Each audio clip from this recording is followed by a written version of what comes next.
Piper Sarika के founder fund manager अभय अग्रवाल जुड़े हैं हमारे साथ, उनसे बातचीत होगी। अभय जी, गुड आफ्टरनून। अभय जी, ये मार्केट में क्लियरली एक तेज़ी लौटी है और अच्छी खासी तेज़ी लौटी है। मैं उस पर भी आपसे व्यू लूँगा, लेकिन सबसे पहले आज जिसने सबसे ज़्यादा पॉजिटिवली शायद सरप्राइज़ किया और लोगों को, आईटी, जिस तरीके की तेज़ी आज आईटी में आई, क्या व्यू रहेगा आपका इस समय लार्ज कैप आईटी पर?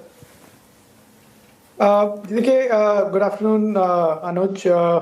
आईटी में मुझे लगता है ओवरसोल्ड सेक्टर है टेक्निकली, तो ऑब्वियसली रैलीज होंगी, पर मुझे अभी भी लगता है कि फंडामेंटली वीक है पूरा segment. Indian IT services companies ही नहीं, ग्लोबल आईटी सर्विसेज कंपनीज भी वीक हैं। काफ़ी सिवियर प्राइस करेक्शन देखा है हमने पिछले 3 महीने में, 6 महीने में।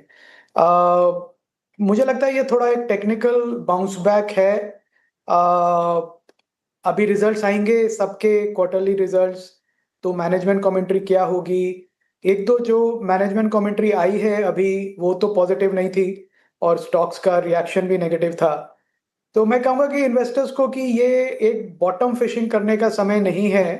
फंडामेंटल रिकवरी हो, दिखे कोई ग्रोथ पाथ वापस आता हुआ, तभी इन्वेस्टर्स को इसको लेना चाहिए। मुझे नहीं लगता ये टेक्निकल करेक्शन से ज़्यादा कोई रैली है आज की।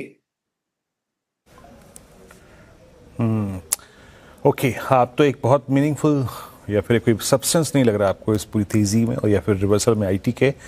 अभय जी नमस्कार, मैं वीरेंद्र बोल रहा हूँ। ये आपने अच्छा लुत्फ उठाया है मिड कैप और स्मॉल कैप में आए इस रिवर्सल का, है ना? क्या लग रहा है? I mean let's talk about auto first, है ना? इसकी लार्ज कैप में, मिड कैप में भी और एंसिलरी स्पेस की स्मॉल कैप में भी अच्छी प्रेजेंस है। ऑटो पर आपकी रीडिंग क्या कहती है और आपका जो कन्विक्शन था वो जून की सेल्स फिगर को देखने के बाद कैसा है इस वक्त? वो मेरा व्यू वीरेंद्र, जो पॉजिटिव था वो और पॉजिटिव हुआ है। जो हम चैनल चेक्स कर रहे थे डिस्ट्रीब्यूटर्स के साथ, शोरूम्स के साथ, वो क्लियरली दिख रहा था कि फुटफॉल्स अच्छी हैं, इंक्वायरीज अच्छी हैं। सप्लाई ऑफ क्रेडिट जिसको ईएमआई पे लेना है वो भी अच्छी है, और एक जेन्युइन डिमांड है कंज्यूमर्स की नई गाड़ियां लेने की। नई गाड़ियों के साथ एक अमेजिंग चीज हमने देखी वीरेंद्र की, यूज्ड कार की डिमांड भी बहुत स्ट्रांग है।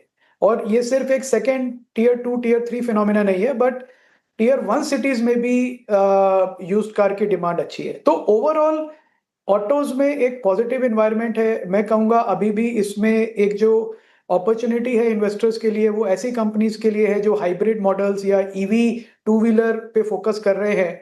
हमने रिसेंटली एक कंपनी जो है, जो लिस्टेड कंपनी है, इथर, वो मेरा कोई बाय रिकमेंडेशन नहीं है, पर जिस तरह से आप देखें उन्होंने आउट परफॉर्म किया है पिछले 6 महीने में, वो ये दिखाता है कि मार्केट रिवॉर्ड कर रहा है ऐसी कंपनीज को जो इनोवेटिव प्रोडक्ट्स लॉन्च कर रहे हैं जो कंज्यूमर्स को चाहिए। तो कंज्यूमर डिमांड अच्छी है, सप्लाई ऑफ क्रेडिट अच्छा है, अवेलेबिलिटी ऑफ प्रोडक्ट्स, नए प्रोडक्ट्स के लॉन्चेस अच्छे हैं। तो एक बहुत अच्छा इन्वायरमेंट है ऑटो कंपनीज का। कमर्शियल व्हीकल पे मैं अभी इतना पॉजिटिव नहीं हूं, पर पैसेंजर व्हीकल और टू व्हीलर पे बहुत बुलिश हूं।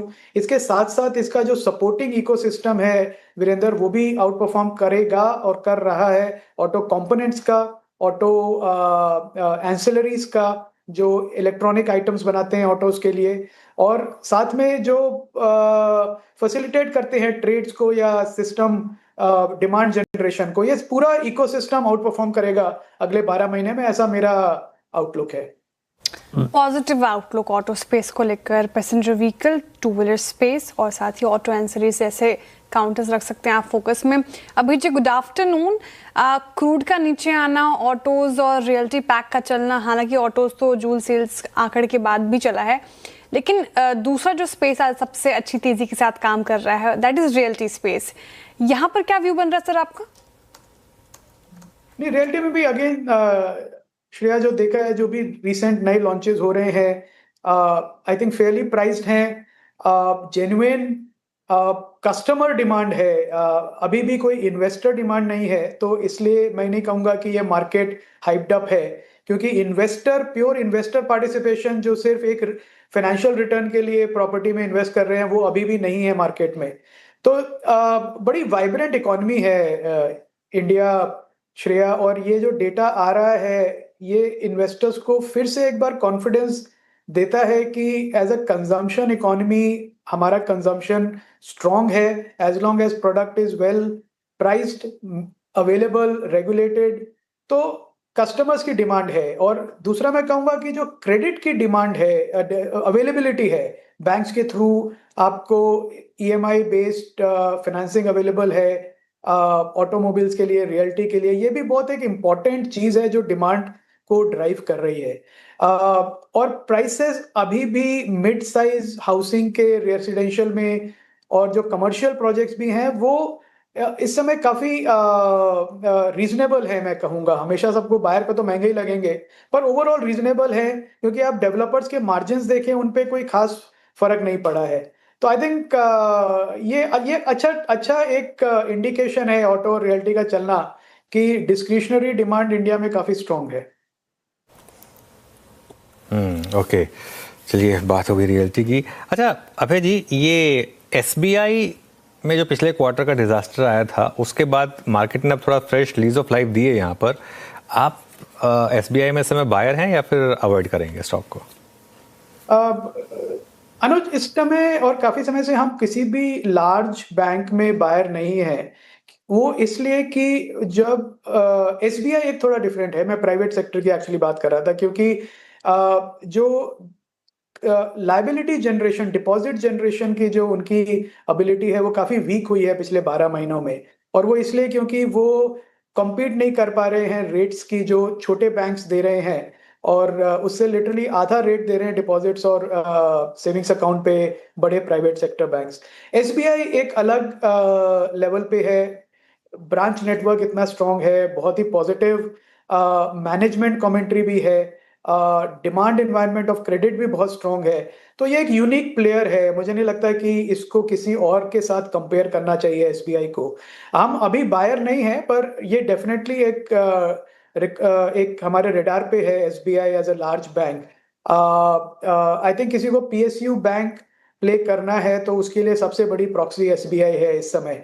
और पिछले जो उनका एक अंडर परफॉर्मेंस था लास्ट क्वार्टर में रिजल्ट्स में, वो पीरियोडिकल बैंक्स में आता रहता है, हर 2-3 साल में आपको एक क्वार्टर ऐसा दिखेगा।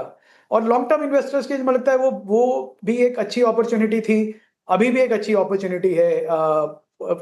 किसी को भी 3 से 5 साल का व्यू लेके रखना है, आई थिंक जितना एसबीआई में आप डिपॉजिट रखेंगे 5 साल का, उससे तो ज्यादा रिटर्न बन जाएगी स्टॉक से। अच्छा अभय सर, आपके बहुत सारे फंड्स में मैं देख रहा था हेल्थ केयर, फार्मा, इसका भी स्ट्रॉन्ग इंक्लूजन है ना? अभी यहाँ पर आपका व्यू क्या बन रहा है? मेरा 3 साल से बहुत पॉजिटिव व्यू है, 4 साल से लिटरली हमारा ओवरवेट रहा है मॉडल पोर्टफोलियो में, और हम अपॉर्चुनिटीज ढूंढते रहते हैं फार्मा में। उसका रीजन ये है कि जो इनोवेशन मैं देख रहा हूँ इंडिया में बियॉन्ड जेनरिक मैन्युफैक्चरिंग, क्योंकि काफी हमारी बड़ी कंपनीज हैं वो ग्रो ही जेनरिक मैन्युफैक्चरिंग करके। पर अब जो नई जनरेशन की कंपनीज आ रही हैं वीरेंद्र, वो इनोवेशन पे फोकस कर रहे हैं, वो जेनरिक्स को कॉपी पेस्ट नहीं कर रहे हैं, वो बड़े कॉम्प्लेक्स थेराप्यूटिक सेगमेंट जैसे ऑन्कोलॉजी में जा रहे हैं या फिर न्यूरो ड्रग्स में जा रहे हैं, जहां पे मार्जिन्स बहुत हाई है। समय लगता है जिनको मैच्योर होने में, 3 से 5 साल का जर्नी होता है प्रोडक्ट के रजिस्ट्रेशन का यूरोप में, यूएस में, प्रोडक्ट डेवलपमेंट का, कैपेक्स का।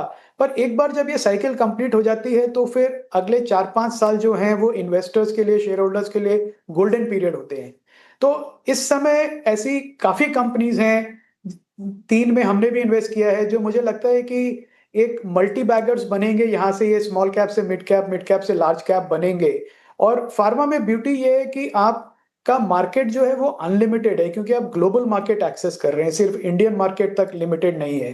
तो ऐसी कंपनीज फार्मा में जो इनोवेटिव हैं, इनोवेशन ड्रिवन है, R&D ड्रिवन है, और ग्लोबल मार्केट्स को एक्सेस कर रहे हैं, और लॉन्ग टर्म पर्सपेक्टिव है, कैपेक्स साइकिल खत्म हो चुकी है, डेट नहीं है, आई थिंक ये गोल्डन अपॉर्चुनिटीज हैं फ्रैंकली इन्वेस्टर्स के लिए वीरेंद्र। राइट, मुझे याद है अभय जी आपने ऐसे मॉडल पोर्टफोलियो में सिनरस फार्मा का जिक्र किया था। बहुत शानदार रिटर्न्स मिले हैं आज वहाँ से 6 महीने में 54% से ज़्यादा के रिटर्न। और ऑटो इकोसिस्टम से आपने कार ट्रेड का जिक्र किया था, उसमें तो गजब के रिटर्न्स मिले हैं पिछले 1 महीने में और शानदार रैली। और कुछ मॉडल पोर्टफोलियो में शुमार किया सर आपने इन दोनों स्टॉक्स के अलावा, अगर आप बता पाएं?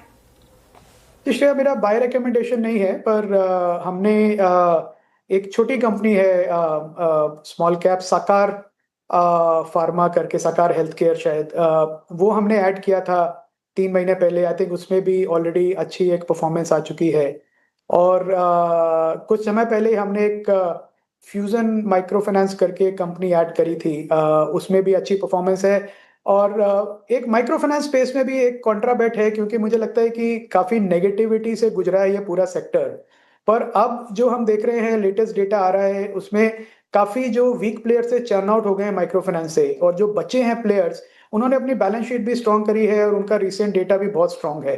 तो फ्यूजन एक सबसे बड़ा लेंडर है। अगेन, ये मेरी बाय रिकमेंडेशन नहीं है, पर मुझे लगता है कि एक माइक्रो फाइनेंस अनसिक्योर्ड लेंडिंग भी एक ऐसा स्पेस है जिसने इन्वेस्टर्स को काफी साल डिसअपॉइंट किया, पर अब वहां पे जो करेक्शन होना था ओवर हो गया है और अब एक अच्छी अपॉर्चुनिटी बन रही है इन्वेस्टर्स के लिए।